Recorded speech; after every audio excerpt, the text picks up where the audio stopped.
Alright, trader, let's get real for a second. Most traders fail because they focus on all the wrong things. And that's exactly why 90% of them never make it. Sound familiar? Maybe you've spent hours marking up order blocks thinking that's the secret, but let me tell you, just spotting them isn't enough. The real question is, do you know how to use them like the pros? That's why today, I'm breaking it all down and giving you 3 advanced order block strategies that could completely change the way you trade. Here's what you'll learn to improve your trading. Precision entries. Learn how to find high probability trade setups by identifying key order blocks on different time frames. Inducement traps. Take advantage of hidden liquidity near major order blocks to catch strong moves in the market. Breaker blocks. Use old order blocks as new resistance levels to spot great shorting opportunities. But the real question is, how do you actually use these strategies in live trading to get the best results? Most traders overlook the key details, but if you stay with me, you'll see exactly how to make them work. This could be the turning point in your trading. Let's dive in. Starting with the first strategy, we'll use one of the most powerful entry techniques, order blocks. First, analyze the higher time frame to spot key order blocks. Then, drop to the lower time frame, wait for a change of character, and refine your entry for maximum precision. Let's break it down. Alright, let's pull up the 4-hour chart. This is our higher time frame, and the first thing we need to do is analyze market structure. Right now, we're in an uptrend, and this move right here has left behind a strong bullish order block. This zone is critical. It's where institutional traders place their positions. But here's where patience comes in. We don't just enter because we found an order block. Instead, we wait. If price retraces back to this level, that's when we get interested. If it doesn't, we move on. No chasing, no forcing trades. Now, let's zoom into the 15-minute chart. Here's what you'll notice. We're currently in a downtrend, and before we even think about entering, we need confirmation that buyers are stepping in. That confirmation comes in the form of a change of character, a break above the current structure. Watch closely. Right here, we get a clean break and close above the previous high. That's our signal. Now, we look at the most recent bullish order block in this move. That's our refined entry point. Now that we found our entry, let's talk execution. We place our buy order just above the order block and our stop loss, a few pips below the lowest point of the zone. This keeps our risk controlled and prevents unnecessary losses if the setup fails. For take profit, we have options. First, we aim for a 1-to-2 risk-reward ratio to secure some profits. Then, we can target the next market structure level or trail our stop loss, locking in gains as price moves higher. But here's where things get interesting. As price continues upward, new order blocks will form. And every time a fresh bullish order block appears within the trend, that's another opportunity to enter. Take a look. Right here, we get a clean new order block, offering another entry. And over here, another one forms, giving us yet another chance to scale in. This is how smart traders compound their positions, maximizing gains while managing risk. This isn't just a trading trick, it's a structured way to follow the market. Next time you're on the charts, focus on market structure, order blocks, and confirmation signals. That's how you align with smart money. And the next strategy, it'll take your precision even further. Stay tuned. Now let's get into the second strategy. Ever entered a trade only to get stopped out right before price reverses? Frustrating, right?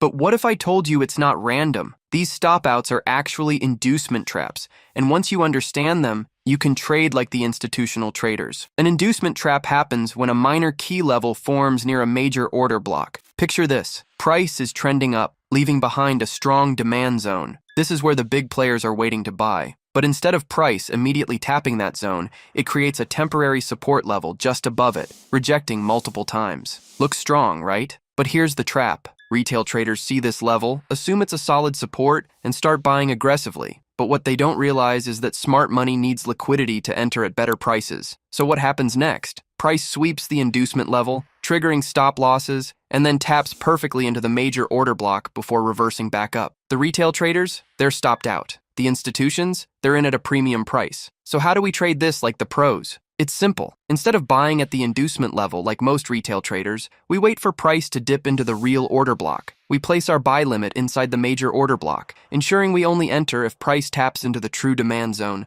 And here's the best part. If price never reaches the order block, we don't take the trade. No unnecessary risks, no chasing price. Now I know what you're thinking. Does this pattern really happen that often? Trust me, it happens all the time because it's exactly how institutions operate. They don't enter randomly. They create liquidity traps to fuel their positions.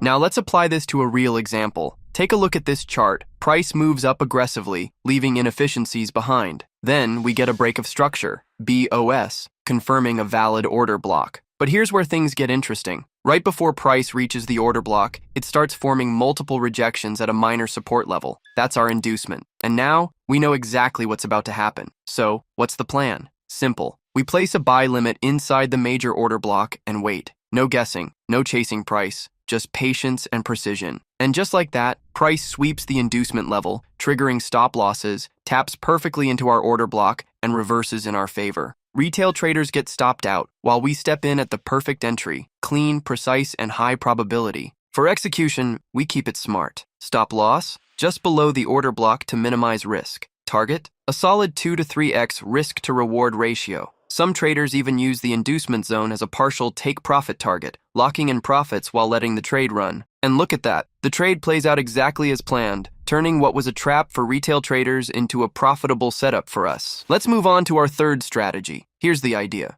When the price makes a big move up, it often leaves behind an important area, the last strong green candle before the breakout. We call this area an order block. Usually when the price comes back to this level, it acts as support. But sometimes, the price ignores this area and falls below it, breaking previous lows. This change signals something important, a change of character. It tells us that the momentum might be shifting from a rise to a drop. So, what comes next? The price starts to rise again, but this time, instead of the old order block helping as support, it turns into resistance. We call this a breaker block. It's like the market is saying, what used to be a buying zone is now a selling zone. Traders who don't notice this shift might think the market is still going up, and then they get caught when the price reverses. Now let's look at a real chart example. Notice this strong upward move. See how the price reaches a higher high? That's where we mark the last strong green candle before the move, our order block. But here's the twist. Instead of staying above that order block, the price falls sharply, even breaking below previous lows. That's the change of character, showing that the bulls are losing control. Now picture this. The price starts rising again, but instead of moving higher, it drops off that same level, the breaker block. This is your signal. The market isn't going to continue rising. It's turning around. This is the point to enter a short trade. Place your stop loss just above the breaker block. Set your take profit at about twice the distance of your stop loss for a good risk to reward setup. Imagine this trade working out. The price drops as expected, you hit your target, and you secure a nice profit. That's how smart money makes moves. Now, since you've stayed with me this far into the video, I want to share a personal bonus tip, something I usually keep to myself, but you've earned it. There's this situation I see all the time. Price pushes aggressively and taps into an order block. Most traders get confused here, unsure how to enter. They either jump in too early or miss the move entirely. But here's what I do, and it's very simple. When price comes back to the order block, I pause and wait. I don't rush in. I watch closely for confirmation. And the main thing I look for is a change of character. Sometimes it's a bearish engulfing candle. Other times it's a strong wick rejecting the zone, or even a quick sweep of liquidity followed by a shift in direction. The moment I see just one solid confirmation, that's my cue. From there, I place my stop loss just below the order block and aim for the next structure high. That's it. It's all about letting the market show you its intention before you step in. This is what professional traders do all the time. You don't need to overcomplicate it. Just mark your zone, wait for confirmation, and take the trade with confidence. Simple as that. Now I want to hear from you. What's your biggest challenge in trading right now? And more importantly, what topic should I break down next to help you move forward? If this video hits 250 likes, I'll be dropping one of the best smart money concepts courses you've ever seen, completely free, right here on YouTube. From the absolute basics to advanced strategies, step by step. And finally, if you're finding value in this content, don't forget to subscribe to the channel and comment below if you have any questions. I'm always here to help you grow. But here's the real question. Do you actually know how to spot the best order blocks and filter out the weak ones? Because without that, even the best strategies won't work. Don't make that mistake. Click here to watch the essential video that breaks it all down.